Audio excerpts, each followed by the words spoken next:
One of my favorite books is a book called Legacy. It's about the All Blacks and how they had been an iconic team, and that had kind of lost their way, and then they had to rebuild. And when they rebuilt, they went back and studied their past. They have, I think it's 15 rules that they started to live by, and one of them was plant trees that you'll never see, and it's about leaving places better than you found them. And I was obviously disappointed after the game. I really wanted our seniors to have a chance to continue to battle and fight to be a CFP team. And you think about planting seeds that you'll never see. We're obviously disappointed about the game. We'll never accept losing. We'll never make excuses about losing. But I do want to say that I thought the effort of the guys that won't be here, in the future when all those things come to fruition, I thought the way they rallied around Dylan when he got hurt, and then rallied around TJ, the way that they carried themselves, the way that they played. I think it's the first time that they've been held to 21 points this season. USC's offense was the first time that they've been held to 337 yards since 2023.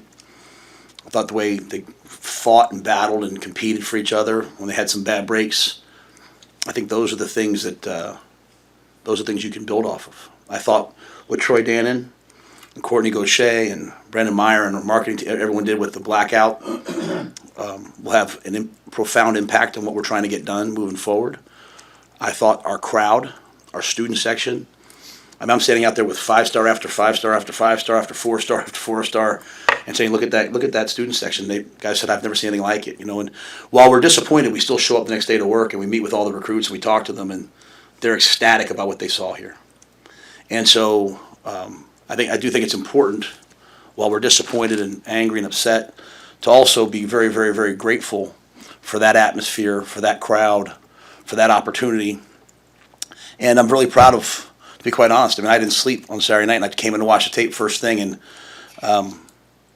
some of the best football many of our guys have played. Significantly.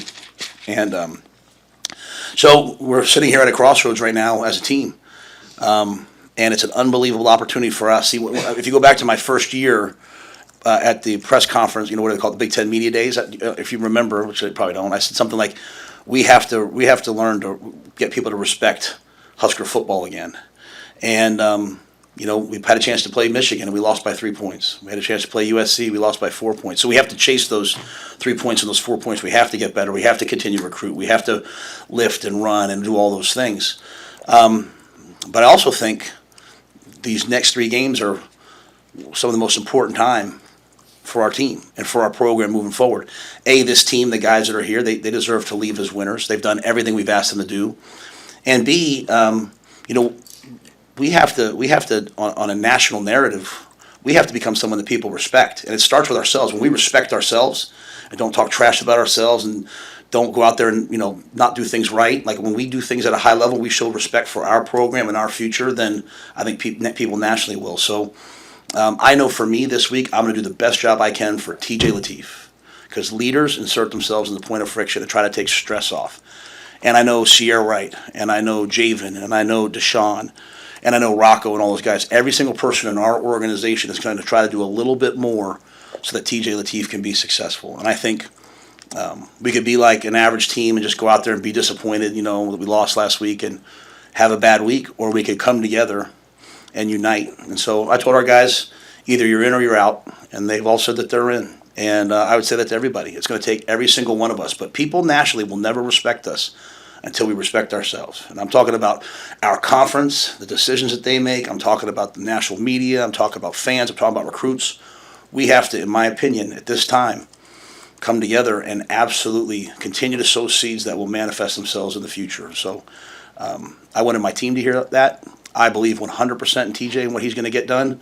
And we're going to put a great game plan together for him. I hate it for Dylan. I love Dylan. If anyone says anything about Dylan, just know this. The kid had a broken leg and he was warming up and begging me to play. That's all you got to know about that kid, to know who he is.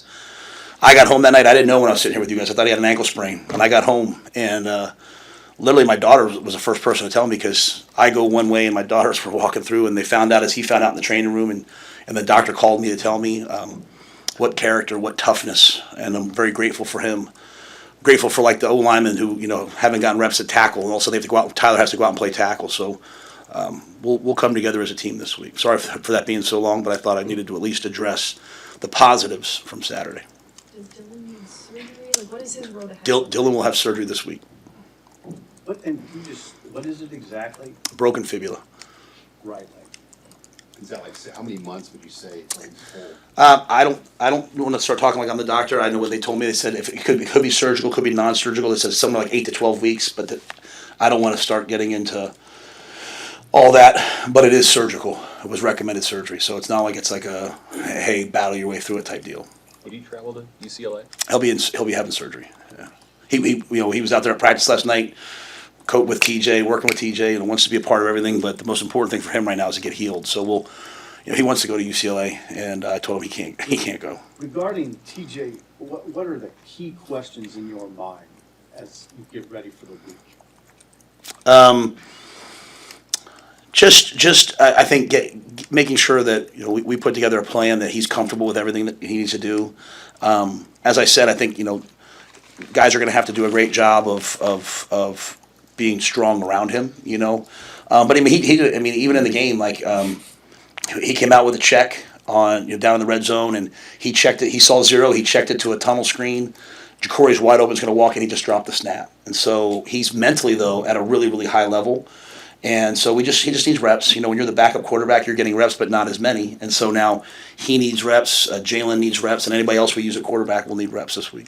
Does Marcos then go to the third spot, like your third traveling? Yes, sir. Yes, sir. With Dylan, how would you summarize what he got done and how he helped the program this year?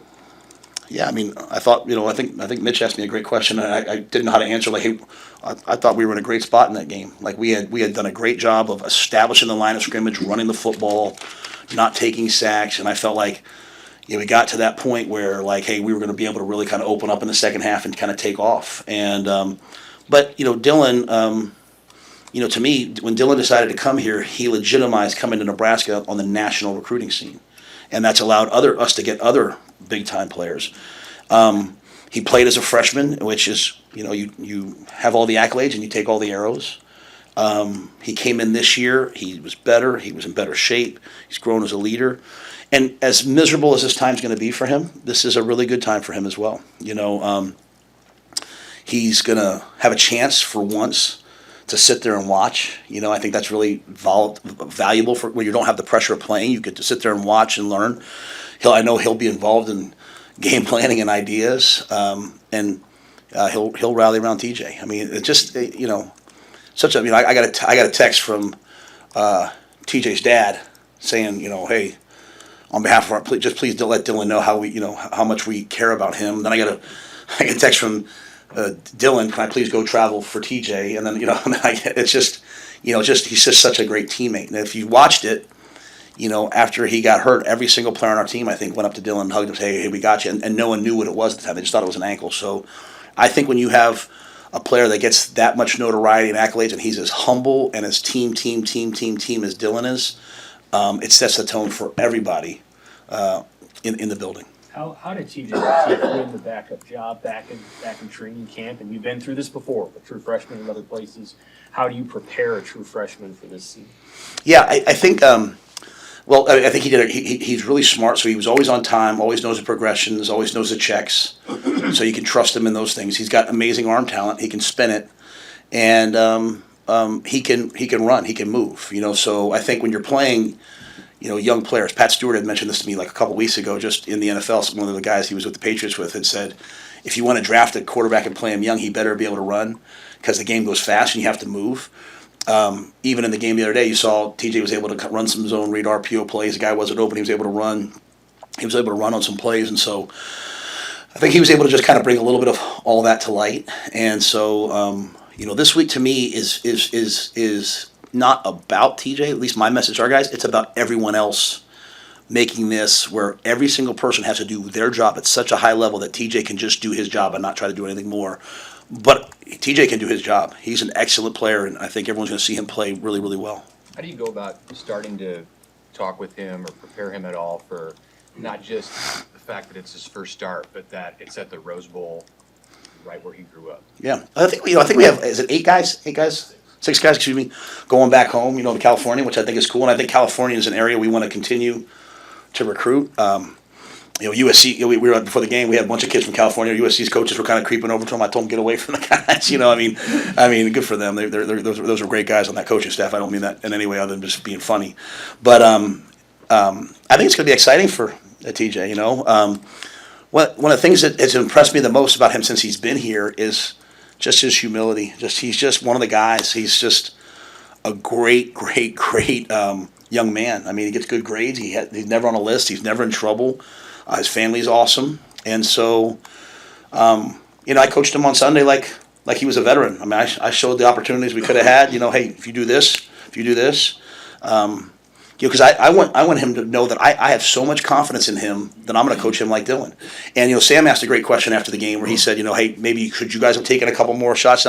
Well, they were called, and sometimes they were there. And whether it was protection, whether it was he ran instead, and so TJ's our starting quarterback now, and he's a starting quarterback in Nebraska. So when I talk about people respecting us nationally, it's part of that is us too. He's got to go play the way guys play, and I can't wait to see him play. I mean, for me, that's why I talked about this time for us.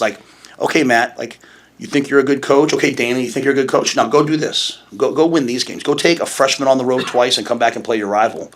And that's, either our team, like I said, they either go like this or they come together like this. And so, either you're with us or you're not. And that's everywhere. I mean, either you're with us or you're not. And so what I've seen is our guys all be with us, and I love it. They're coming together. They're rallying around him.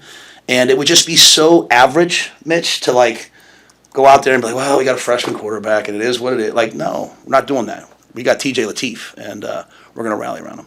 How's Emmett's body been holding up with the workload through 9 games? It's amazing. I mean, we were out there practicing last night, and he's out there flying around. I mean, he doesn't take he's really evolved. Doesn't take a lot of direct big shots. He does such a good job at the point of contact of cutting back and avoiding. You talk about a story now. This guy's one of 2 players in the country with 1,000 yards rushing, right? I think he's second in the Big Ten in rushing, or leads the Big Ten in rushing. Second. So, I just really proud of him, and I think every game I still wish we'd get the ball to Mosey and Mackay a little bit more. I mean, I think they've earned those opportunities, but the guy, he's just hot, and so we went into that game knowing, hey, in this weather, we wanted to really establish the run early and then let that open up. Even that last drive of the first half, we went down and scored the touchdown. You started to see us open it up a little bit and throw the football. But no, Emmett looks great, looks healthy. What is the conversation like in your mind? You only gave up 21 points, you shut down their passing game, but you gave up 200 yards rushing. How do you reconcile all that? How do you think through that? Yeah, so I wish I'm never gonna be okay giving up 200 yards rushing. But this is like last week. You guys kept asking me about this is one of the most prolific offenses in football, coming off a bye with everyone healthy, and Notre Dame was able to hold them to 396. We held them to 337. What I showed our team was there were 6 plays. Okay, so we stopped them on second. On third down, they threw a big fade. They then ran a zone read, which guy didn't do his job, unfortunately, and they ran it. They ran a zone read again. They ran a 2-point play. Then they got the ball back. They threw an incomplete pass, and then they threw a flea flicker. So in 6 plays, they had 107 yards. And what our team needs to do, and what our coaches need to do, and what I need to get us to do is settle down on those 6 plays when things start going bad against us and just play the next play a little bit more focused and not worry about everything. So we gave up 337 yards. We gave up 107 of those yards in 6 straight plays. If they don't get the pass interference in the end zone, put the ball at the 2, I mean, we were playing good red zone defense, which was one of our challenges this week. We held them to 2 field goals early on. DPIs in the end zone, they put the ball at the 2. That's difficult sledding, obviously. But if we were able to stop that one, but no, yeah. So we're not going to ever be okay with 200 yards rushing, and it's not like we're sitting there like in a light box playing pass. Like we're playing the run, but they ran the quarterback, and we had a quarterback player. We got to make those plays. But it was just they're an excellent running offense, and we knew it was going to be a challenge all night. And I was really proud of the guys. They tackled well. The least amount of yards after contact we've had in several weeks. So they had their best week of practice, preparation, everything, and they showed up to play. And wish I could have helped them get 4 more points. That said, UCLA this week will challenge you with another running quarterback. What have you seen from Nico and how much they run him? And just the challenge will be to kind of slow him down. Yeah, he's elite. He's an excellent player. Obviously he leads them in passing. He leads them in rushing. So it's really a tale of two seasons. You take out the first part of the year, right? They're 3-2 in the Big Ten. They're 3-2 under Coach Skipper.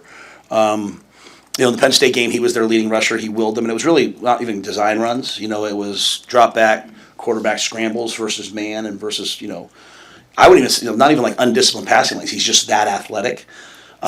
They were running him some design quarterback runs earlier. He started getting hit a lot. I'm sure coming off a bye, there'll be some design quarterback runs. And so I have the utmost respect for him as a player. His dad was here this summer at the Adidas 7-on-7. He was a great guy to get to know, great to know. We recruited his younger brother. So I have a lot of respect for the way he plays. And they have got receivers who can get open. They've got an excellent run game. They've got a good athletic defense. But he's an elite player. And so it'll be the same challenge as last week, a guy who can do it all. Any update on Elijah? So he did some things last night. He battled through it. So I think this week will just come down to, if he's ready to play or not. And Turner's beat up at this point. Tyler, they all are. Our bye weeks next week, but there's no time to even think about bye weeks right now. So I'm assuming that Elijah will get himself ready to play. Who's behind Knack and Corcoran and tackle? So you got Elijah, Tyler, and Turner, and then the next up is Preston Tomua. So Preston's been repping at left tackle last couple weeks, and when we were going to go some of our jumbo stuff, he was going to go in and play. So he's really developed. Grant Bricks would be at the right tackle, he'd be at the left tackle. So those guys they're coming along. Those guys have kind of moved around a little bit in their careers, right? They played a little guard, a little tackle. Yeah, I think it's just kind of been a war of attrition with some of the other positions. Like you might be, a guy like Preston, he might be best suited at 335 pounds to be a guard, but he's so athletic he can play tackle. So you start him off at, hey, what's your best position? But as we've had this run of injuries and all these things, so Gunner's having surgery, so he's done for the year. So always Teddy's done for the year. So as you have those injuries, other guys have to step up. What was Gunner's knee, and not an ACL or anything. I think cartilage meniscus, that type of stuff. Coach, I don't know what the atmosphere is going to be like on Saturday, but is it still a cool deal for your kids, and even you as a coach, to coach in the Rose Bowl? You'd have to ask the players. I don't know if they watch anime or watch football now. It depends on who it is.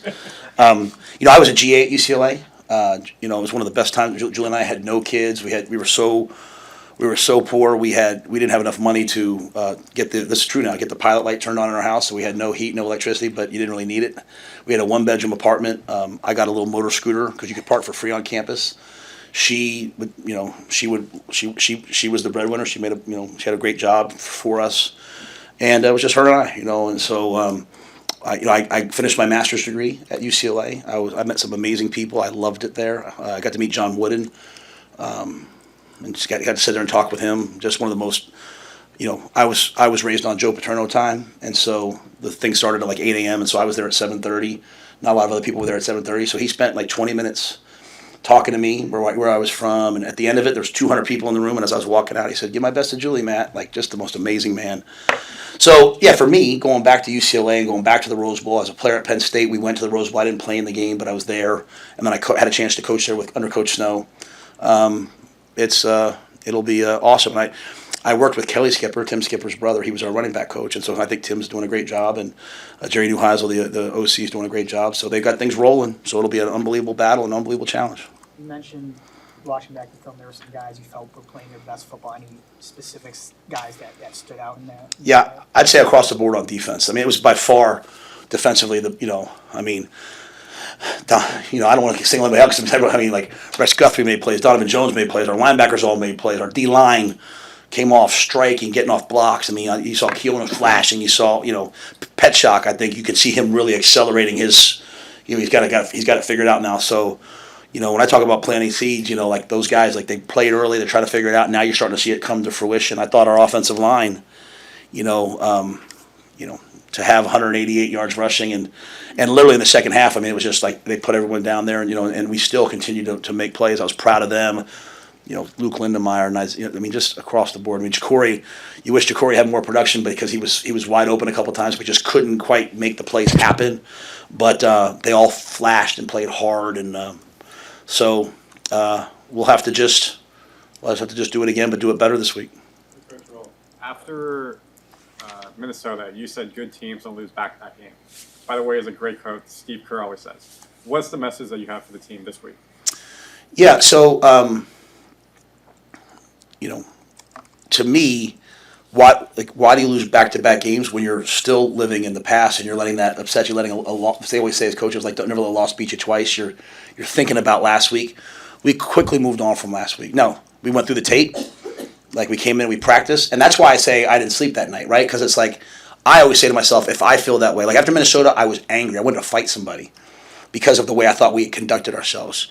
I was disappointed in this game because I thought we battled and we had really tough situations, whether it's the pass interference in the end zone or whether it's, Dylan going down or whatever. And the guys just, I kept seeing them rally and taking it to another level and fighting, so I was proud of the effort, but not, the results not good enough. And so, I think the key to us was to tell the guys, like, hey, you had your best week of all this. You've gotten better every week with your preparation. It showed up in the game. You have to now do that again, and you have to do it even better this week. And so you can't go through the motions. And I think the message for our guys about, rallying around each other and making it about us. And when I say us, I'm talking about all of us. I'm not just saying the football team. I'm talking about all of us. Like, you're with us or you're not, right? And so, like, that crowd, like, not many people have that crowd that we had. And I know right now we're going to go out to the Rose Bowl and we're going to have, like, this is the most ticket requests for me. My wife sends in a ticket request. This is the most tickets I've ever had to get. You know what I'm saying?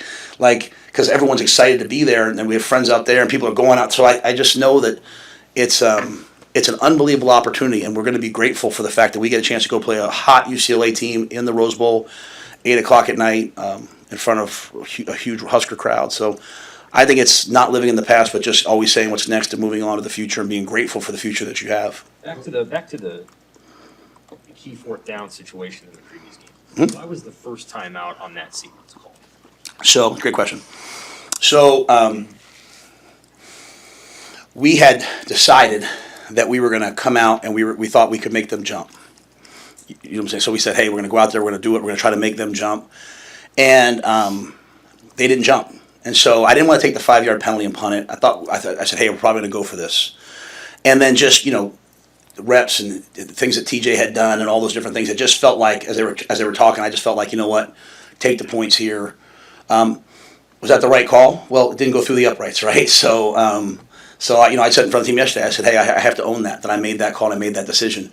But, we go in the game with one plan on 4th and 1 in those sort of areas. And then as the injury happened and just, hey, what does TJ have reps in? What does he not have reps in? I just made the call at, hey, you know what, we're going to go with this. And so. What about the first time out, though? The one right before the whole series? Like, the clock was running down and you were Yeah. for the refs? Yeah.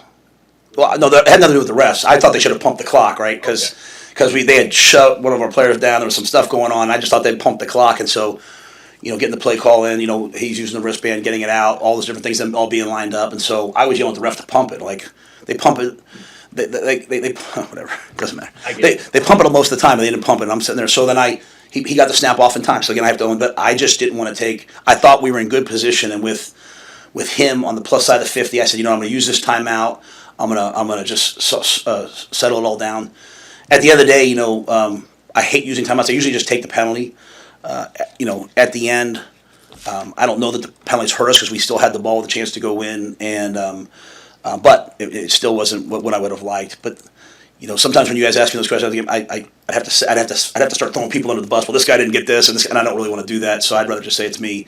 But as we sit here now, it's just really like the clock, and I thought the official was going to pump it, and when he did, and I started yelling at him, they had just knocked one of our guys down, and there was an altercation. Like, come on, let's just pump it and play football. So. And Matt, with this trip to UCLA, will you guys do anything different? Like Maryland, you guys went out a day earlier. Is this a standard trip with a night game? Standard trip. Yeah, when I worked for Tom Coughlin, every time we went to the West Coast, we just went out and we kept everything on our time. That was before iPhones, and it changed the time for you, so everyone just kept their old BlackBerry or whatever on the East Coast time. And going east is a lot harder, obviously, but going west is a lot easier because we'll get there and and it'll be, we'll leave here at 1, we'll get there at 1:30. So once you get there, though, the traffic, the drive, there'll all be challenges. But yeah, we'll go out Friday. We found out obviously after the game that it was going to be a night game. So obviously we'll get back really late Sunday. I'll give the guys Sunday off afterwards so that they can, we'll probably won't get back till 5 or 6 a.m. so they can sleep.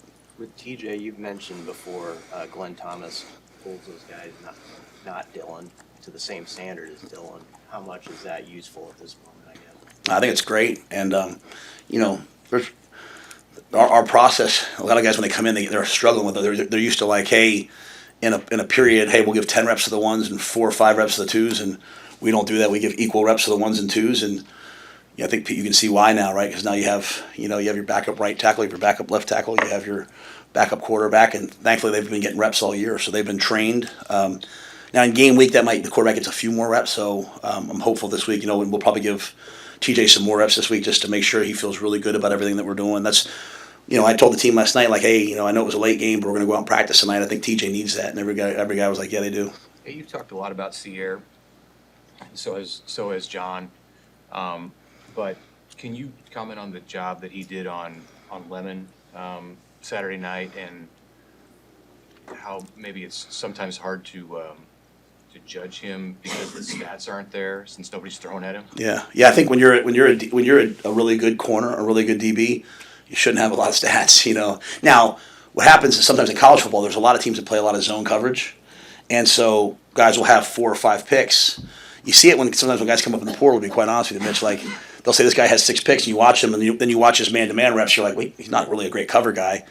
This ball got tipped, and he caught it because they're all playing with vision of the quarterback. We play probably 60 to 70% man or match coverages, and so our eyes are on the DBs, and so that's why I said to Sip earlier, like it's not like we're sitting there playing with light boxes and trying to defend the pass. We're playing man, you know what I mean, and just saying, hey, we're going to try to defend the run and stop you. So I think Sierra's been fantastic. I think Donnie, Marr, all those guys in the back end have played really, really good football. Rex Guthrie stepping up, but Sierra. When you play, he made the move to go into nickel, and when you play nickel, you have to defend the run. You have to be able to go play a half. You have to be able. So he does a little bit of everything.